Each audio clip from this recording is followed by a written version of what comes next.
Hi, James. I miss you so much. Can I come over?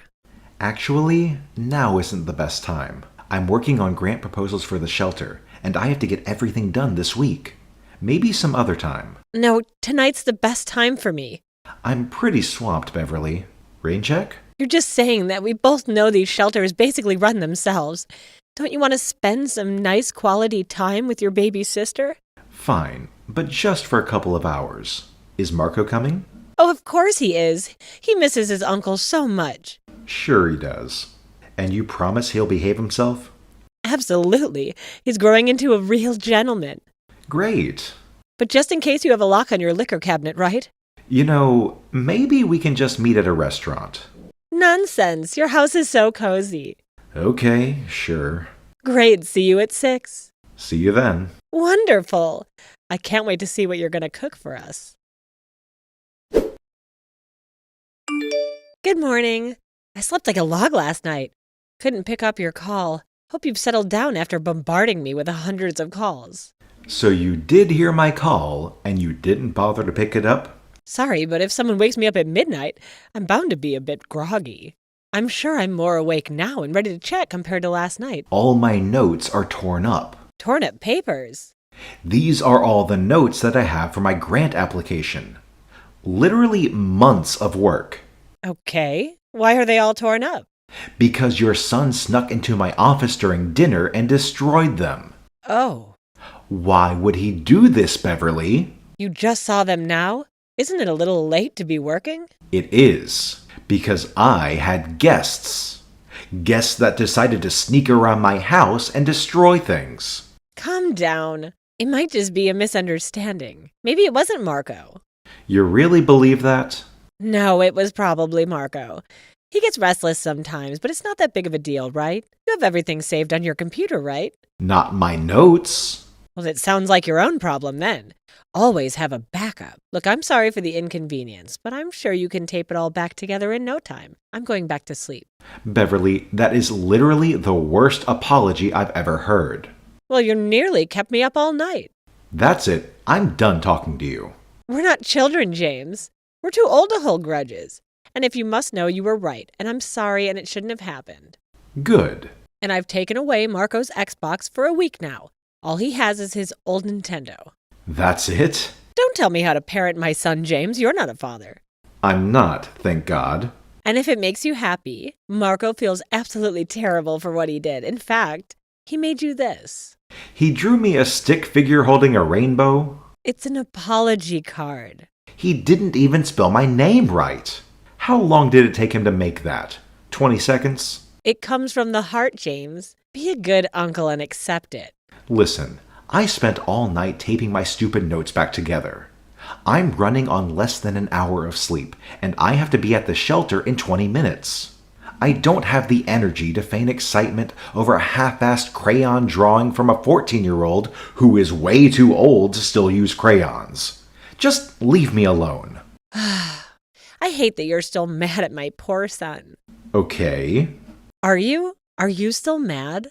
Yep. You were able to apply for those grants like you wanted. Yeah, we got some funds. Great.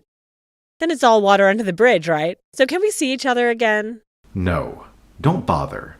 From now on, you and your son are not allowed in my house. Goodbye. Fine. If you want to push us away, go right ahead. You care more about your stupid homeless people than you do your own family. James, I know it's been a while, but we need to talk. I need your help. What? You're alive. You answered my text. What do you want? So in the last few months, Marco has really cleaned up his act. His grades are up. He's working hard. You'd be proud of your nephew. You really would. Great. So what's the problem? Well, like all rambunctious teenagers, he made one tiny little mistake. And you want me to help hide the body? No, it's nothing that serious. It was just a little shoplifting. But he regretted it right away. Okay. So he has to do some community service. The judge was too harsh on him, if you ask me. It really wasn't fair. I mean, who among us hasn't stolen things from time to time? I haven't. Of course not. You're Mr. Perfect.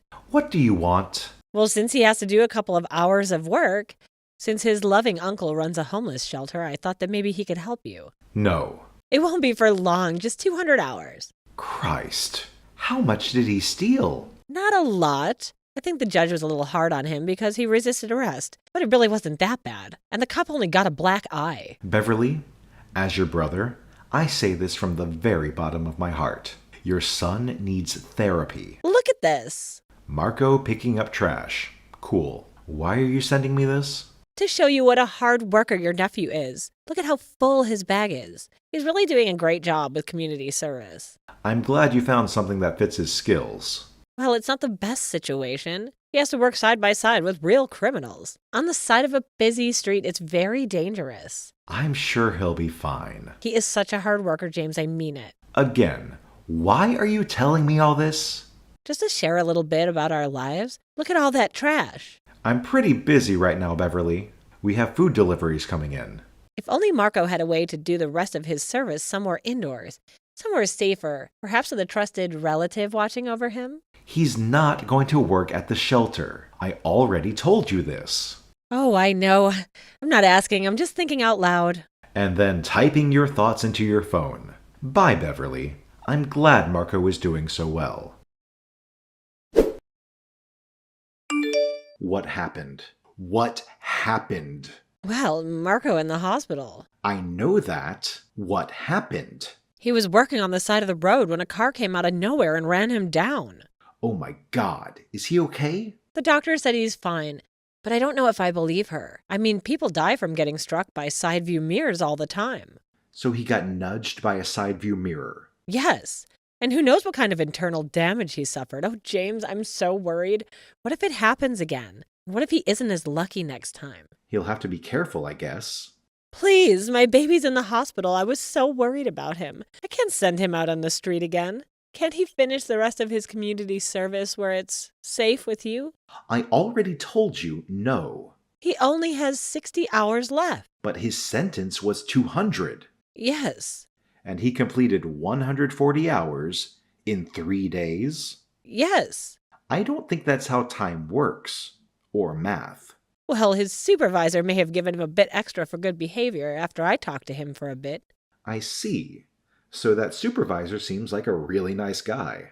Why doesn't Marco just finish his time there? But the supervisor got replaced. He's on medical leave or something. He had a breakdown after 3 days with your son? No, don't be mean. He broke his leg. The car hit him too. Oh, I'm sorry to hear that.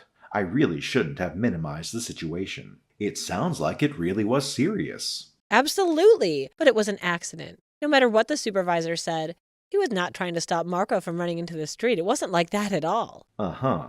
So what do you say? Can Marco finish out his hours with you? It's only 60.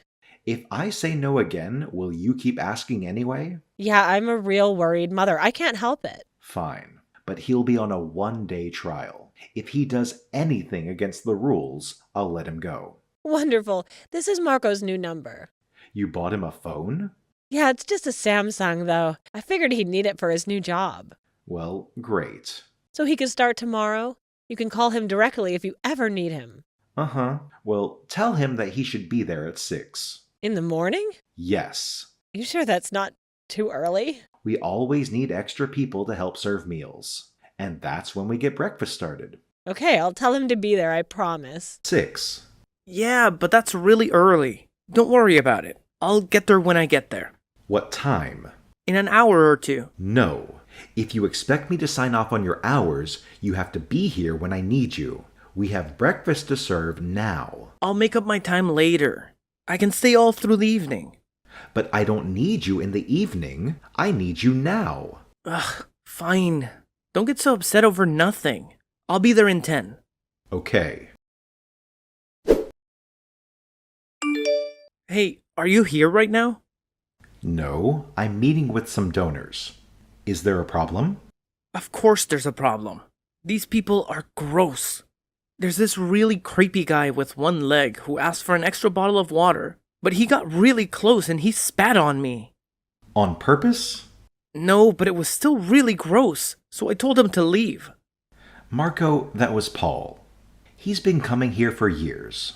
He's a veteran, and his wife died of cancer. You can't just turn people away without telling me.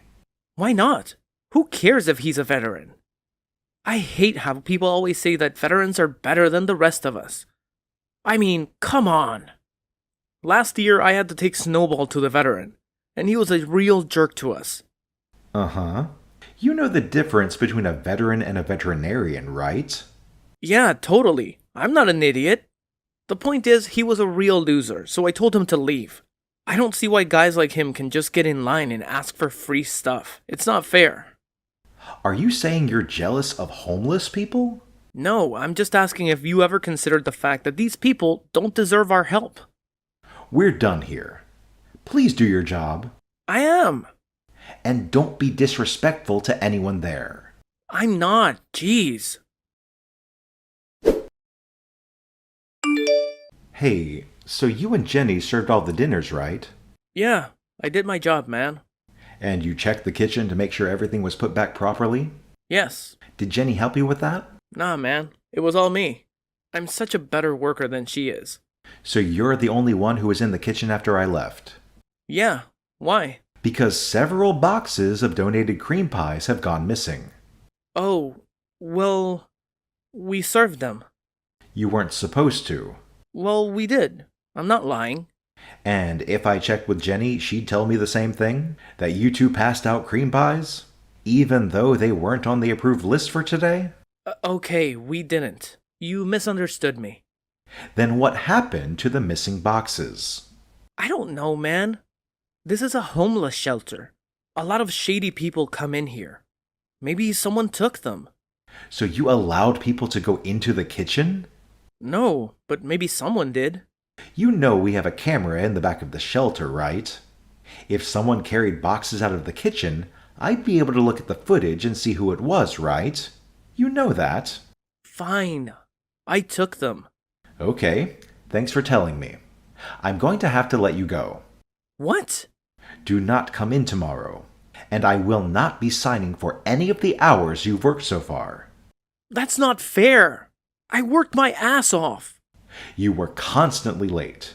You were rude to literally everyone. You took breaks every 10 minutes, and you stole from me. You can't do this. I hope you learn from your mistakes, Marco. Screw you, man. You can't do this, James. I assume Marco told you that I let him go. And yes, I won't let you do this. Did he tell you why he was fired? It doesn't matter, he's your nephew. I agreed to give him a chance, Beverly, and he blew it. I'm sorry. Fine, what did he do? I'm sure it wasn't that bad. He stole food. He was late every day. He was extremely rude to me, my staff, and the families that came to us. He's been toxic and entitled, and we can't have that kind of presence here. So you need me to pay for what food he stole? No. Then what do you need? I don't need anything from you. Sorry, this didn't work out. But he's really sorry. He even drew you a picture. No. He promises he won't do it again.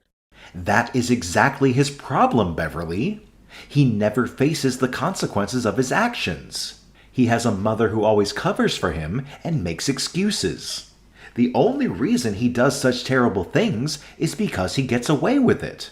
I'm not telling you how to be a mother, but come on. You have to admit that you've raised a monster. You're not going to fire Marco. I already did. No, you're not. I don't know if you know this, but Marco is a very gifted photographer. He's got real talent, and when he was working for you, he took a lot of pictures, like these. Do you see what I see? I don't know that man. Well, do you see the drugs in his hand? James, so you're not going to answer? So I'm just going to answer for you. Yes, you see the man breaking the law, don't you? What are you doing? I'm just showing you the evidence Marco collected. The man has illegal substances on your property. Isn't that right? Isn't he in your parking lot? I don't know who that person is. Yet he's still on your property, isn't he? Well, what would happen if someone came forward with these photos?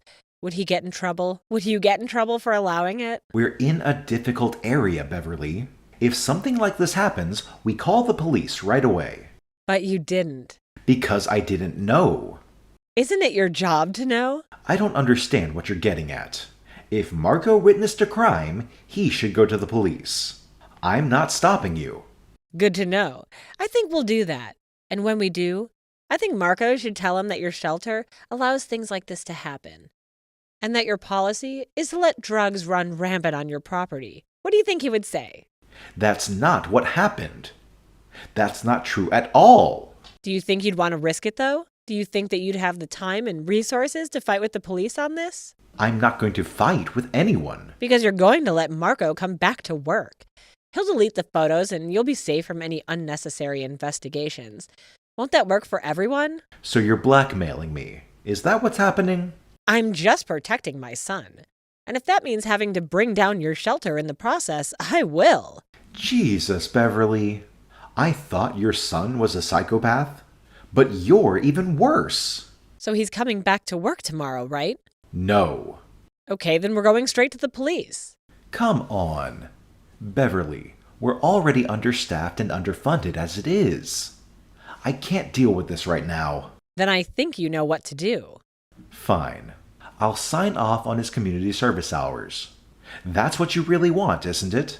Yes. Then I'll do it. He can come in at the end of the month and I'll sign his stupid papers. But he is not going to work for me. He causes too much damage. Perfect. I'll tell him the good news and the photos will be deleted all once the hours are completed. Thanks, James. I knew you'd make the right decision. I'm coming in. Will my papers be ready? Yes. Just to be clear, you need me to say that you worked 60 total hours for me, right? Yes. Even though you didn't. That's the deal. And you don't feel remorseful for any of this? Not at all. You know, I feel very uncomfortable doing this. I've never been blackmailed before. Well, it's your own damn fault for being so mean to me. I'm coming in. James, what did you do? Oh, hi, Beverly. What's up? Marco just called me from jail. Oh, that. Yeah, he got arrested. Why? Didn't he tell you on the phone? He tried to, but I was his one phone call and he was crying so much I just couldn't understand him. Then you should probably go down there and see what happened. No, you did this. So you're going to tell me what happened. Okay, sure. Remember how I caught him stealing from me? You got him arrested for stealing Twinkies? Cream pies, and no. The point is, I knew he stole from me because I have cameras set up in our parking lot. Cameras that he knew about. But I guess he forgot all about them because the very next day he went out into that same parking lot to take his little blackmail photos. So? So he staged them. Right after you showed me those photos, I checked our cameras. And you know what I saw? I saw Marco take a random guy off the street, pose him against our fence, and hand him the drugs. Then they had a little photo session, which means I caught him. 1, distributing illegal substances. 2, committing blackmail. 3, lying about his community service. All 3 of those are pretty bad, Beverly. Your son is in big trouble. You knew all along you never planned to sign off his hours. You were just waiting until he came back today. Yeah, I was waiting for his 60 hours of fake community service was up so that he'd be responsible for the full extent of his little blackmail scheme. And I made sure that the police were here when Marco came to pick up his papers. They cuffed him and took him away. No, he's my baby. I know he's a minor. They might go light on him, but with his pattern of criminal activity, I don't think they will. But it wasn't even real drugs. It was fake. It was just for the photos. So you knew about his plan, Beverly? Yes, I'll vouch for him. No need. I'm actually at the police station right now. Officer Barnes is standing over my shoulder reading these texts. It looks like you just confessed. Thanks. Now, Marco isn't the only one who's going to get locked up. You trick me? How dare you? You should probably wait at your house. The officers are on their way right now. I know a lot of people have terrible relatives, but I think mine are the absolute worst. This whole video could have been 6 hours long, with all the terrible text messages I got from my psycho sister and her demon spawn, but I decided to just share the story of how I finally got the upper hand and forced them to take responsibility for their own awful behavior. Both Marco and Beverly are awaiting sentencing, so I'm not sure what the full punishment will be, but I'm guessing that community service is off the table for both of them. Personally, I hope they get maximum sentences. We'll see. My shelter is doing well, by the way. I'm applying for a few more grants next month, so fingers crossed on those. And to end on an extra happy note, do you remember Paul, the one-legged veteran that Marco insulted? Well, he just got hired at a hardware store. I'm really happy for him. Success stories like that are the reason I opened the shelter. I truly believe that if you work hard, you can overcome any obstacle. I just hope that one day Marco learns that too.